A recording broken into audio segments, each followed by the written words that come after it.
Bonjour et bienvenue à l'émission de podcast Martin s'entretient. Cette semaine, je reçois un humoriste avec une carrière très longue et très fructueuse. Exactement le contraire de moi. Je reçois François Morancy.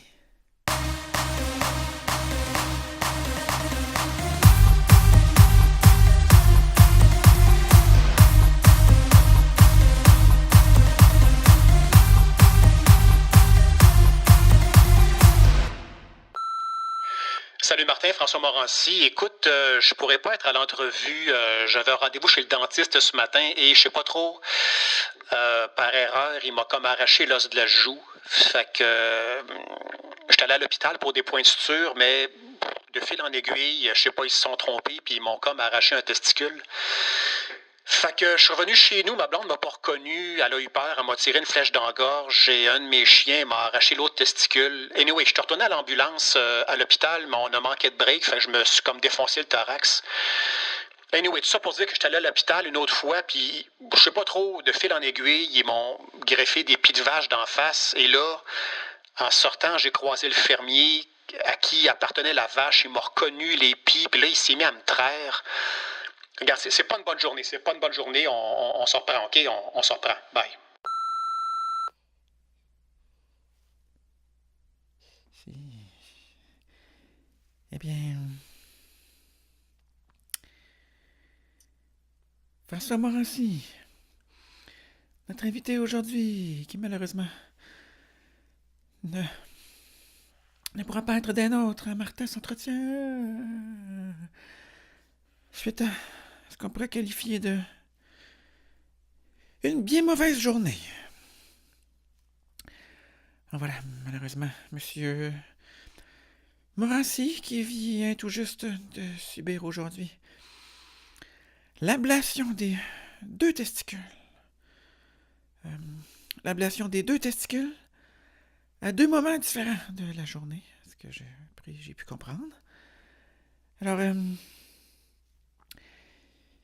c'est une très mauvaise journée. En plus, il s'est fait greffer apparemment des pieds de vache au niveau du visage. Alors, c'est particulier, hein? On pourrait dire, eh bien, on lui souhaite bonne chance pour la suite. Voilà, on espère que ça va s'arranger. On va quand même faire l'entrevue avec Monsieur Morancy, même s'il est absent. Parce que, ben là, moi, j'ai tout monté, là, mon setup dans le sous-sol, et puis j'ai acheté un 2 litres de coke, là, pour le recevoir, alors...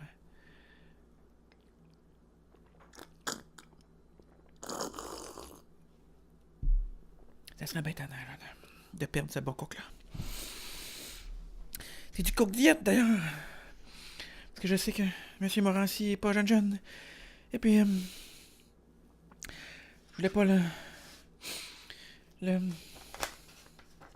recevoir avec du coke gros sucre, là, tu sais. En tout cas, commençons. Monsieur François Morancy, vous êtes né le 20 juin 1966 dans la ville de Québec. Donc, le 20 juin, là, quelques jours, là, tout juste avant la Saint-Jean-Baptiste. Alors, vous êtes un peu frisotté, un peu pâle au niveau de la chevelure, donc on pourrait vous dire que vous êtes un petit Saint-Jean-Baptiste. Probablement que les gens à l'époque vous appelaient comme ça. Parce que les gens à l'époque, ils tripaient plus là, sur Jésus, ces affaires-là. Alors, c'est ça, vous êtes de Québec. Exactement à la même place d'origine que la Meute. Je veux pas, par exemple, vous associer à la Meute, là, mon erreur. Vous êtes pas à la Meute. Dis-moi pas que je sache. Peut-être que vous êtes dans la Meute et puis que c'est juste que c'est pas connu, là. Peut-être que vous aimez pas ça, vous, les Noirs, puis les gens qui ont des foulards sur la tête puis qui sont pas pareils. Peut-être que ça vous fait peur, l'inconnu. En tout cas, je sais pas. On n'est pas rendu jusque-là dans ma recherche. Alors, vous êtes un humoriste, un animateur, un comédien, maintenant auteur également. Hein? Vous avez écrit des trucs. On va en parler plus tard. votre carrière a débuté là, alors que vous étiez à l'Université Laval à la fin des années 80, où vous complétiez un baccalauréat en journalisme. Alors, on peut dire que votre carrière de journaliste, là, on peut dire que c'est un échec. Hein? Vous avez vraiment échoué là, au niveau de votre carrière de journalisme. Alors, voilà, on peut dire que vous avez changé de carrière. Si vous étiez là, sûrement vous me diriez que vous n'avez pas échoué, vous avez abandonné. Eh bien, c'est ça que les gens qui ont peur d'échouer abandonnent. Fait qu'ils peuvent dire « Oh non, non, j'ai pas échoué, j'ai abandonné, c'est moi qui j'étais en contrôle. » Non, mais ça reste un échec quand même.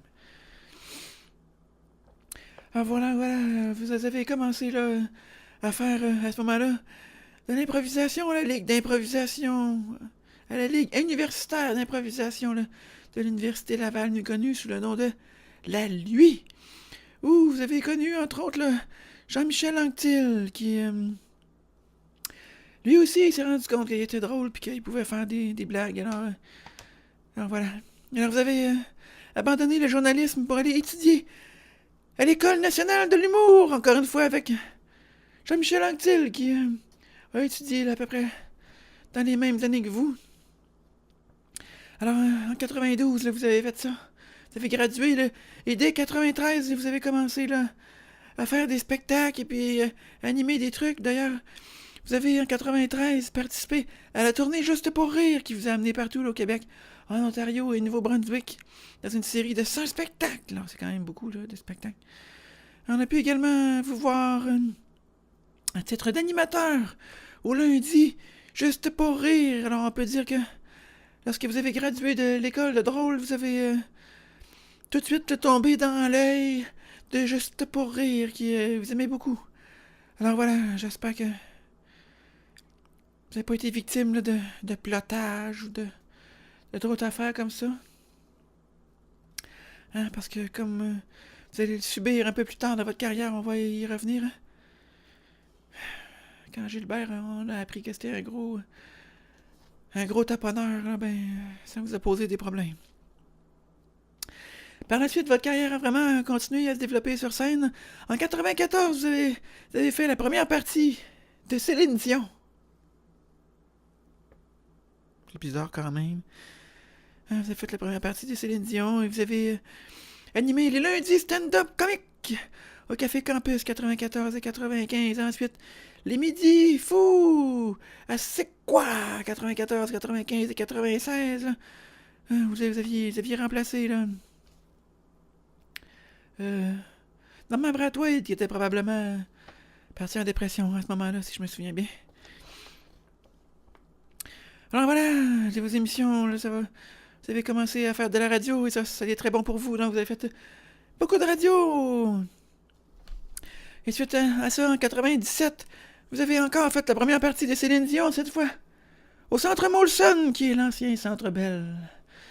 Alors, voilà. C'est bizarre de faire la première partie de Céline Dion. Comment on se sent quand on fait la première partie d'un artiste qui fait pas du tout la même affaire que nous autres?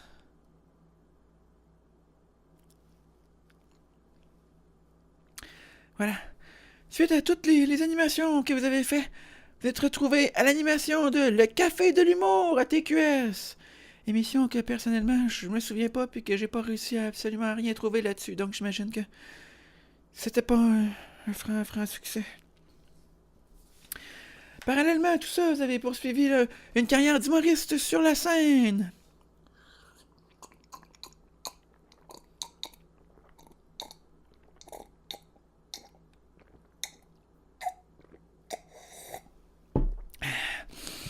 Vous avez sorti en 1997 votre premier one-man show intitulé Les Nouvelles Valeurs. Alors probablement que ces nouvelles valeurs de v'là 21 ans sont maintenant des nouvelles dépassées. En fait, des valeurs dépassées, je me suis trompé. En 2001, vous avez sorti un deuxième one-man show du nom de Deuxième One-Man Show, mais pas le rot là, à l'intérieur. Voyons, c'est parce que quand ça fait ça, quand je calme de liqueur tout le temps. Alors, vous avez sorti un deuxième One-Man Show intitulé Deuxième One-Man Show, qui était pas très original, on va se le dire. Mais il semblerait que... Voyons, excusez, c'est la première fois que ça m'arrive. Pas très professionnel. Donc, votre deuxième one-man show a été déclaré platine! Vous avez reçu le billet platine parce que vous avez vendu 200 000 billets. Alors, il semblerait que même si c'était pas très original comme nom, ben, les gens ils faisaient confiance et pensaient que c'était bon. Sûrement que vous aviez tout mis, là, votre créativité, dans les textes à l'intérieur du spectacle et non pas dans le nom. Quelques années plus tard, vous avez sorti Morancy Live! Où, encore une fois, vous avez obtenu le billet platine pour plus de 200 000 billets vendus. Alors ça, c'est quand même intéressant, là, 2 fois de suite. Ça vous fait 400 000 billets vendus seulement en 2 spectacles. Donc on imagine que vous avez fait la palette avec ça et que, à ce temps, vous êtes riche. Voilà.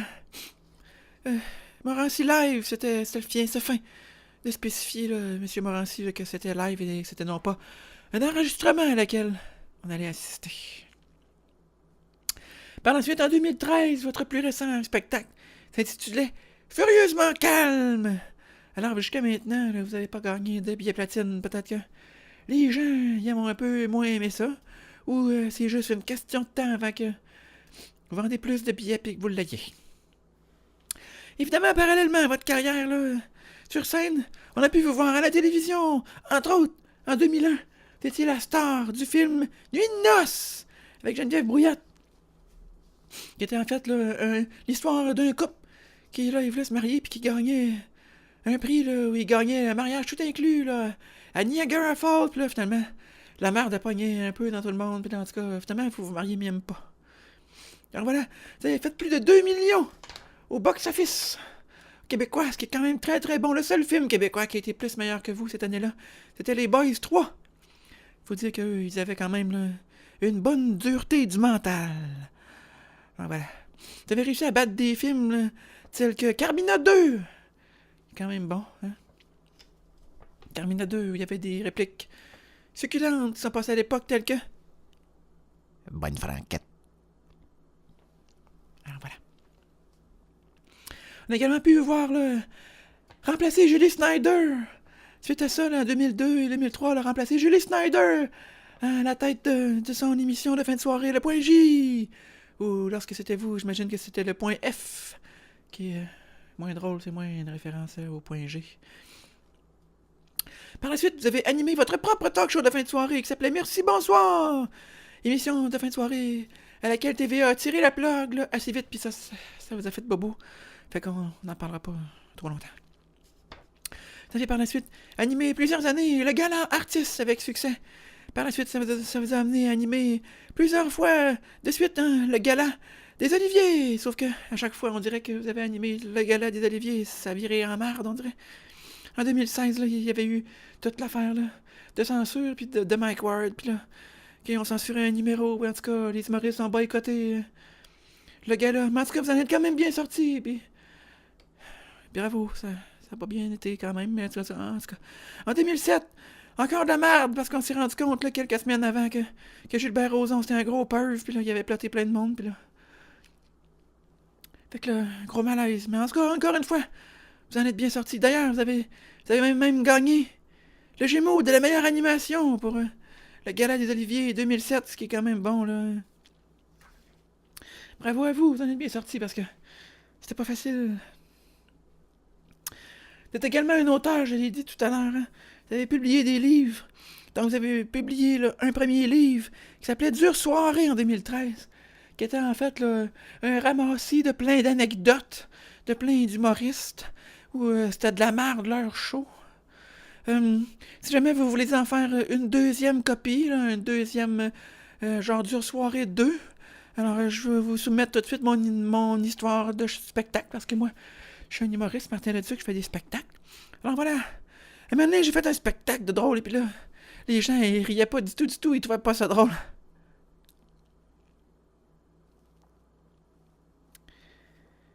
Voilà, c'est ça.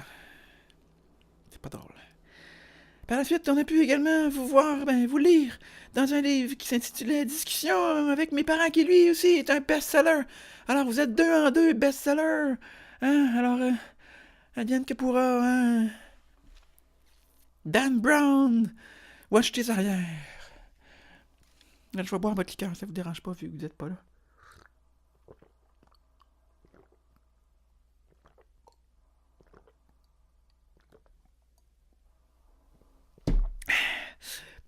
Voilà. On a pu vous voir aussi à travers les années. Faire beaucoup de radio, hein, d'ailleurs, votre émission. Midi Morancy a gagné tout plein de prix, hein, tout le temps. Mais le prix que vous avez jamais gagné et que vous auriez dû gagner, en tout cas, que le prix que moi je vous accorde, c'est celui d'avoir ramené Pierre Prince à la vie, de lui avoir permis de payer son loyer. D'ailleurs, depuis